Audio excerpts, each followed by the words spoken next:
Hello friends, welcome to सफलता मंत्र। दोस्तों, आज आप सभी के लिए नई शिक्षा नीति से संबंधित कुछ महत्वपूर्ण बातें लेकर आए हैं जो कि आप सभी के मन में उठ रही होंगी। और काफ़ी लोग जो अभी यूपी टेट, सुपर टेट व अन्य टेट एग्जाम्स की तैयारी कर रहे होंगे, उनके मन में बहुत से प्रश्न उठ रहे होंगे। तो नई शिक्षा नीति के अंतर्गत जो कुछ इंपॉर्टेंट पॉइंट्स हैं जो आपको समझने लायक हैं और आपके लिए कुछ ना कुछ उनका मायने है, उन सभी को आज की इस क्लास में हम लोग कवर करने वाले हैं। सभी पॉइंट्स आपके लिए अलग से नोट कर लिए गए हैं, चुन लिए गए हैं। सिर्फ उन्हीं पॉइंट्स पर हम लोग चर्चा करेंगे। और आपको बता दें कि आपको इस वीडियो को अधिक से अधिक शेयर करना है, क्योंकि नई शिक्षा नीति जो है उस पर कल कैबिनेट की बैठक में मोहर लग चुकी है। यानी कि अब इसे सिर्फ लागू करना रह गया है। ड्राफ्ट पर साइन हो चुके हैं और देखना होगा कब से लागू किया जाता है। तो सबसे ज़्यादा प्रश्न जो आपके मन में उठ रहे होंगे कि बदलाव क्या क्या हुए हैं। यानी कि अगर सीधे शब्दों में कहा जाए तो शिक्षक से लेकर के छात्र तक सब कुछ बदल दिया गया। यानी कि पूरी आपकी कह सकते हैं प्ले ग्रुप से लेकर के और जो कुछ भी जॉब तक की जितनी भी तैयारी होती है, जो भी पढ़ते हैं या पढ़ाते हैं, उन सभी में परिवर्तन कर दिया गया है। और शिक्षक बनना होगा और भी कठिन। बिल्कुल सही बात है दोस्तों। जिस प्रकार के बदलाव देखने को मिल रहे हैं उससे कहा जा सकता है कि अब आपको और मेहनत की ज़रूरत है और जो अपना 100% दे सकेगा सिर्फ वही शिक्षक बन सकता है। इस तरीके से हम लोग सीधे शब्दों में कह सकते हैं। अब आपको देखना होगा कि किस प्रकार की आपकी तैयारी चल रही है और कैसे आप लोग सपोर्ट करते हुए तैयारी कर रहे हैं, क्योंकि हम आपके लिए डेली क्लासेस ला रहे हैं, पूरी तैयारी करा रहे हैं। और उसके बाद भी अगर आप लोग तैयारी नहीं कर रहे हैं तो ये आप लोगों की गलत बात है। तैयारी करते रहिए, क्लासेस से जुड़े रहिए। अगला प्रश्न है, कब लागू होगी एनपीई 2020, यानी कि नई शिक्षा नीति 2020 जो कि हाल ही में साइन हुए हैं कल, वो लागू कब होगी? सबसे बड़ा प्रश्न दोस्तों यही उठता है। इसके बाद आरटीई से लेकर टीईटी सब बदलेगा। आरटीई का मतलब था राइट टू एजुकेशन। जो लोग पढ़ रहे होंगे पहले से उनको पता होगा। तो इसमें क्लास 8th तक के बच्चों को अभी तक पढ़ाया जाता था, अब इसमें भी बदलाव कर दिया गया और ये क्लास 12th तक के लिए कर दी गई है। तो चलिए एक एक पॉइंट को कवर करते हैं, एक एक चीज को आपको समझाते हैं। ये देखिए, सरकार की तरफ से कुछ गाइडलाइन जारी किए गए, कुछ फीचर्स बताए गए हैं जो कि एनपीई 2020 के अंतर्गत रखे गए हैं। इसके बारे में ही हम लोग बात करेंगे, देखेंगे क्या क्या फीचर्स इसके अंतर्गत रखे गए हैं। तो सीधे शब्दों में बात की जाए तो पहले हम छात्रों की, बच्चों की बात करेंगे कि उनको पढ़ाई में क्या परिवर्तन किया गया है। तो दोस्तों, बच्चों की पढ़ाई में सबसे बड़ा परिवर्तन जो किया गया है वो अभी तक जो प्ले ग्रुप, जो आंगनबाड़ी केंद्र होते थे, उनको अब और व्यवस्थित किया जाएगा और फर्स्ट 3rd तक की क्लास को और इसमें जोड़ा जाएगा। अभी तक हम लोग पढ़ते थे 10+2, अब इसमें बदलाव कर दिया गया। अब ये 10+2 नहीं कहलाएगा बल्कि 5+3+3+4 इस प्रकार से बदलाव किया गया, जिसमें आपका पहला जो है ये आपका जुड़ा हुआ है इसी से, आंगनबाड़ी यानी कि प्ले ग्रुप से संबंधित, और इसमें बालक छोटे मोटे अक्षर सीखेगा। इसका 3 वाला आपका क्लास 5th तक है, फिर क्लास 8th तक है। इस प्रकार से कुछ बदलाव करके इसमें नए नए पॉइंट जोड़े गए हैं। और मेन चीज़ है, क्वालिटी एजुकेशन को बहुत बढ़ावा दिया गया है। क्वालिटी एजुकेशन के साथ साथ बच्चे की किस ओर उसकी रुचि है, किस ओर वो जाना चाहता है, इसको भी बहुत आगे बढ़ाया गया है, जो कि एक बहुत अच्छी बात है। इसी प्रकार की एजुकेशन पॉलिसी होनी चाहिए, जिसमें कहा तो जाता है हमारे यहाँ की बाल केंद्रित है, लेकिन बाल केंद्रित तब तक नहीं होती जब तक बालक के अनुसार ना पढ़ाई हो। अभी बालक को अपने अनुसार पढ़ाया जाता था, लेकिन अब इसमें कई चेंजेस किए जा रहे हैं जिससे कि ये हो जाएगा कि बालक अपने अनुसार ही पढ़ सकता है। ये देखिए आपका preparation for schooling and elementary schooling level, इसमें ये बदलाव किए गए, आप लोग देख सकते हैं। सेकेंड नंबर पर आता है स्कूल इंफ्रास्ट्रक्चर एंड रिसोर्सेज। तो स्कूल के इंफ्रास्ट्रक्चर को चेंज किया जाएगा, रिसोर्सेज में बदलाव किया जाएगा। साथ ही साथ दोस्तों, जो दूर स्कूल हैं, ग्रामीण क्षेत्रों में स्कूल हैं, उन्हें केंद्रीय विद्यालय की तर्ज पर तैयार किया जाएगा और उसमें जो स्टाफ क्वार्टर्स बनाए जाएंगे और भी कई आधुनिक सुविधाओं से लैस किया जाएगा, ताकि बच्चों का पढ़ाई में रुझान हो और वो अच्छे से उन चीज़ों को देख के पढ़ सकें। इसके बाद इसमें तीसरा पॉइंट जो दिया गया, हॉलिस्टिक डेवलपमेंट ऑफ स्टूडेंट्स, यानी कि फिर से वही बात आ गई, स्टूडेंट को डेवलप करने के लिए जरूरी नहीं कि उसको सिर्फ वही टॉपिक पढ़ाया जाए, वही चीज़ पढ़ाई जाए, ऐसा कोई ज़रूरी नहीं है। वो जिस क्षेत्र में पढ़ना चाहता है, एक्स्ट्रा करिकुलर एक्टिविटीज़ कराई जाएंगी। इसके अलावा sport, craft, art, science, vocational craft curriculum, इन सब में चेंजेस किए जाएंगे। इंडियन कल्चर को बढ़ावा दिया जाएगा। और सबसे बड़ी बात दोस्तों, क्लास 5th तक की जो हमारी टीचिंग है, जो बच्चे सीखते हैं, उनकी लर्निंग है वो उनकी मदर टंग में होगी, यानी कि जैसे हम लोगों के यहाँ हिंदी भाषा बोली जाती है तो ये पूरी आपकी हिंदी भाषा में ही की जाएगी। इसके अलावा अगर 8th तक इसे कंटिन्यू रखना चाहते हैं तो वो भी रख सकते हैं। और साथ ही साथ 3 लैंग्वेज लर्निंग होगी, यानी कि 3 भाषाओं में इसको बढ़ावा दिया जाएगा।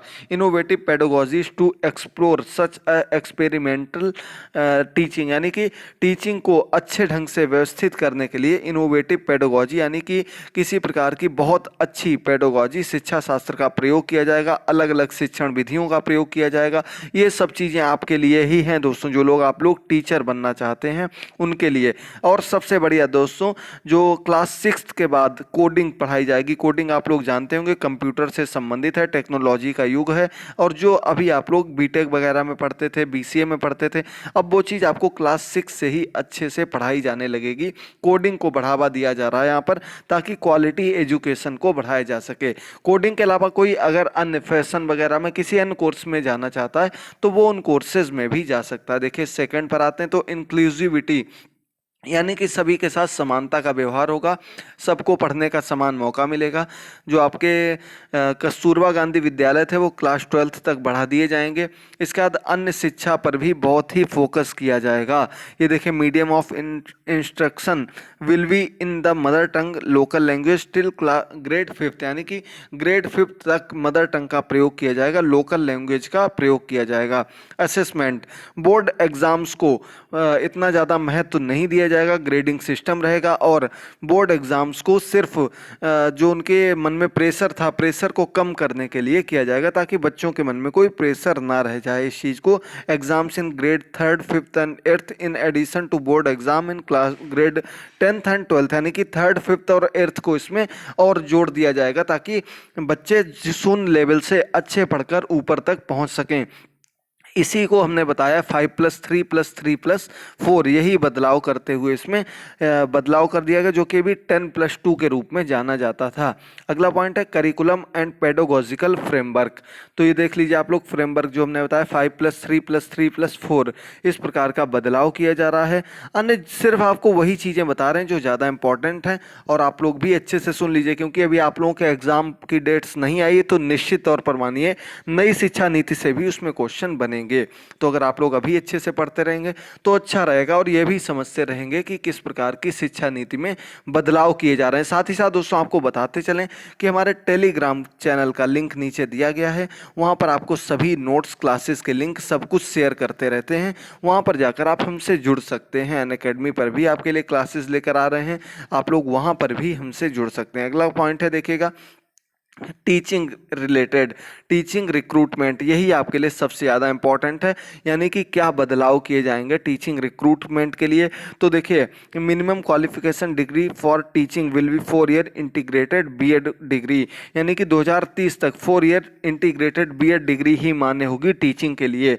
और ये एक बहुत अच्छा फैसला है क्योंकि अलग अलग प्रकार के कोर्स कराने से अच्छा है ऑल इंडिया लेवल पर सिर्फ एक प्रकार का कोर्स कराया जाए, ताकि किसी भी के भी अंदर कोई ये ना रह जाए कि हमने यहाँ से कोर्स किया था इस वजह से हम सिलेक्टेड नहीं हुए। पूरे ऑल इंडिया लेवल पर एक जैसी पढ़ाई होनी चाहिए, वही इसमें सबसे बड़ी बात है, सबसे अहम बात है। बीएड को 3 प्रकार से किया गया, 12th के बाद 4 वर्ष की होगी, ग्रेजुएशन के बाद 2 वर्ष की, और पोस्ट ग्रेजुएशन के बाद 1 वर्ष की बीएड होगी। ये इसमें बदलाव किए गए हैं। इसका देखिए दोस्तों, टीईटी का एग्जाम जो है उसको मैंडेटरी कर दिया गया, और जहाँ तक कि सुनने में आ रहा है इसे सेकेंडरी लेवल यानी कि 12th तक के लिए कंपलसरी किया जा रहा। तो जब अभी तक क्या था दोस्तों 9th तक के लिए था, अब 9th से यानी कि 10th से 12th तक के लिए भी जब कर दिया जाएगा, अभी 8th तक के लिए था केवल, और जब इसे 9 से 12 तक के लिए कर दिया जाएगा यानी कि अब टीईटी का एक और पेपर हो सकता है आपका, जो आपके सेकेंडरी लेवल के लिए होगा। देखना होगा इसे कब तक लागू किया जाता है और कब राज्य सरकारें इसको अपने यहाँ अपने वर्किंग कल्चर में लेकर आती हैं। अगला पॉइंट है minimum 50 hours in service training पर टीचर पर ईयर, यानी कि 50 घंटे की सर्विस के साथ साथ ट्रेनिंग दी जाएगी ताकि बच्चों को कैसे पढ़ाया जाना, और हर वर्ष ये इस प्रकार की ट्रेनिंग दी जाएगी। बहुत बढ़िया चीज़ है, लेकिन किस तरह से फॉलो हो पाती हैं ऊपर लेवल से ऑफिसर्स, किस प्रकार से इसको लागू करते हैं, क्योंकि सबसे ज़्यादा जो करप्शन होता है वो ऊपर लेवल से ही स्टार्ट हो जाता है, जिसकी वजह से कोई भी चीज़ नीचे लेवल तक सही ढंग से नहीं पहुंच पाती है। Mandatory for every PhD student to do a module on teacher education, यानी कि ये बहुत अच्छा किया है, टीचर एजुकेशन पर मॉड्यूल बनाना अनिवार्य कर दिया गया जो पीएचडी के स्टूडेंट्स हैं, जो पीएचडी कर रहे हैं उन सभी के लिए। इसके अलावा अन्य कुछ बदलाव किए गए हैं, किस प्रकार से आपको ज्वाइनिंग मिलेगी इसके बारे में भी आगे हम लोग बात करते हैं। ये देखिए, recruitment of teachers through a transparent and robust process. तो ये आप सभी को बिल्कुल एकदम 100% एक्यूरेट सही न्यूज़ दे रहे हैं। इसमें देखिए लिखा है motivated energised and capable faculty, यानी कि जो अच्छे से पढ़ाना चाहते हैं सिर्फ उन्हीं को मौका मिलेगा। क्या होगा, एकेडमिक होगी, फिर आपको टीचिंग का मौका मिलेगा, फिर रिसर्च, और इसके बाद पब्लिक सर्विस का मौका मिलेगा।